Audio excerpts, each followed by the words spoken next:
Bismillah Rahman Rahim. My name is Muhammad Suliman. We will start the practice from the video 1 to the video 4, in which dear Akib explained the foundation on the ore consolidated clay. So we will open the PlAXIS 3D, which is used in geotechnical engineering. So first of all, we will start the new project. In this new project, we will giving the name of the case A, ore consolidated clay. So we will make this one, and we will make the model. So this is the units, and these are the contours. The contours are actually the boundaries, so we will give the some values to these boundaries. -75,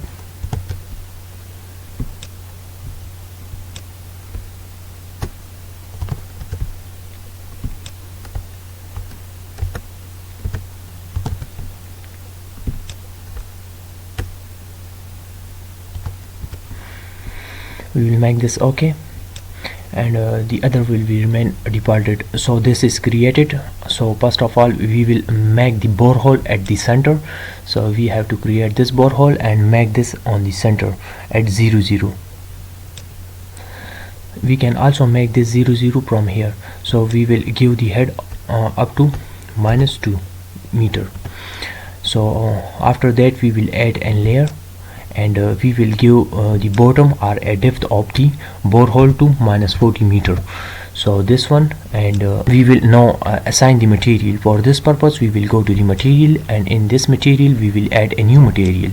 So in this new material, in the identification, we will add the lacustrine clay,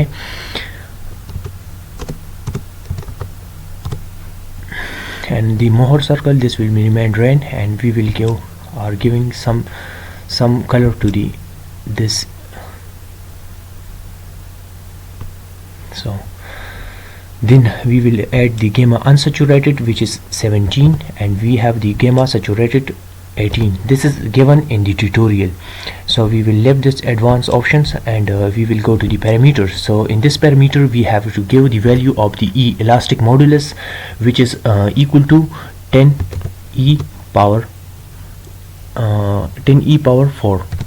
So this is this one, and we have the V is actually the Poisson ratio, which is given as 0.3.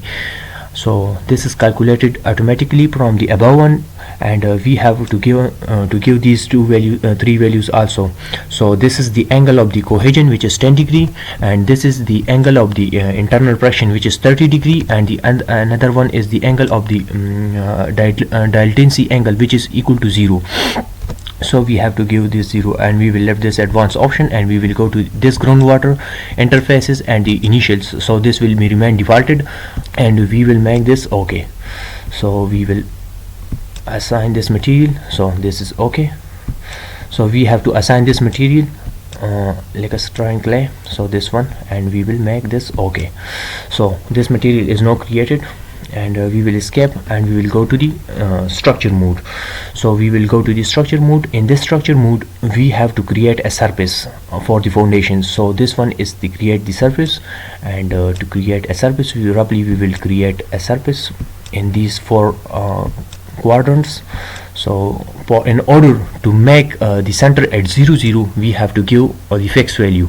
So this will be -18, and this will be also -18, and this will be -18, and this will be 18, and this will be 18, and this will be also 18, and this will be 18, and this will be -18.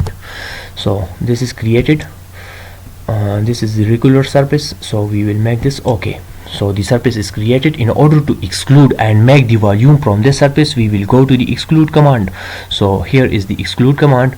The surface is already selected, so we will go and exclude in Z direction up to -2. So this we will change to 2.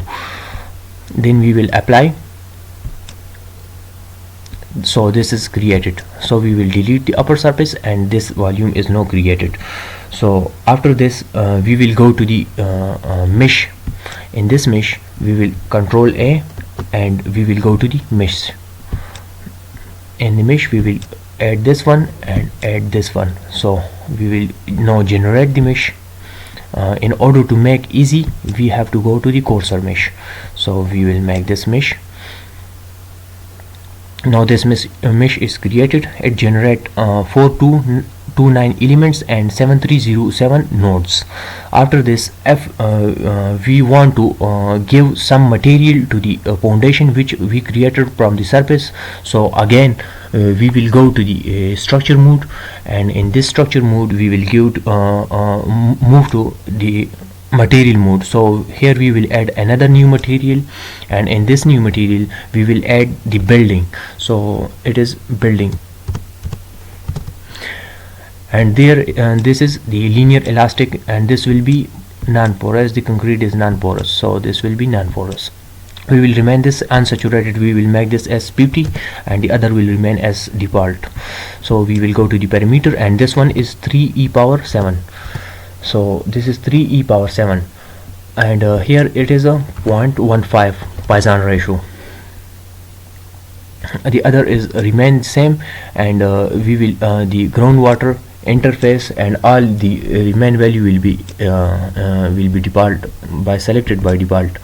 So this will be remain same, and we will go to the OK. So this is created, this material. Now we will make this OK. In order to assign the material, we will right click on this, and we will go to the soil, and there we will select the material, and we will make this building. So this is already created. So we will now go to the mesh again. So in the mesh again we will control A, and we will go to the mesh, and we will select this material and this material, and we will generate a mesh again, coarser mesh. So OK, the mesh will be generated. So this 9182 elements and 5110 nodes are formed. So after this we will go to the stage construction, because the PlAXIS 3D also need the procedure of the construction.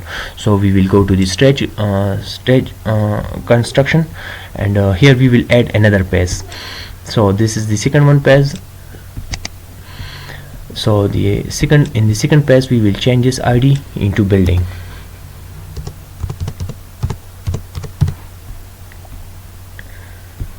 We will make this OK. So this is created. So in initial phase, as in the initial phase the geometry and soil are present, and the model condition we will this unclick, and in the building we will go to the geometry, and in the geometry we will go to the volumes, and in this volume we will select the bore volume and change this from like a train clay to the building material. So this is change. So after this we will go to the calculation. After this we will ignore the feedback and calculate.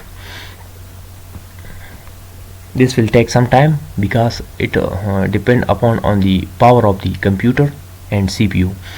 So this will be generated. So the calculation is completed, and we will go and can view the calculation. So it will open another window, PlAXIS 3D outputs. So here this is open already. You can see here this mesh. So if we want to see the deformation in z-axis, we will go to the deformation and total displacement, and we will go to this deformations. After this, for this in order to create or see the contours, we have to make the cross section at the middle. So we will go to this vertical cross sections, and we will create at the middle. So this is created. Now you can see these contours, and these stresses are the forces transfer of the forces from the building to the soil. So this is the minimum value, and this is the maximum value for the displacement in z directions. So this is from my side. Thanks to everyone for watching.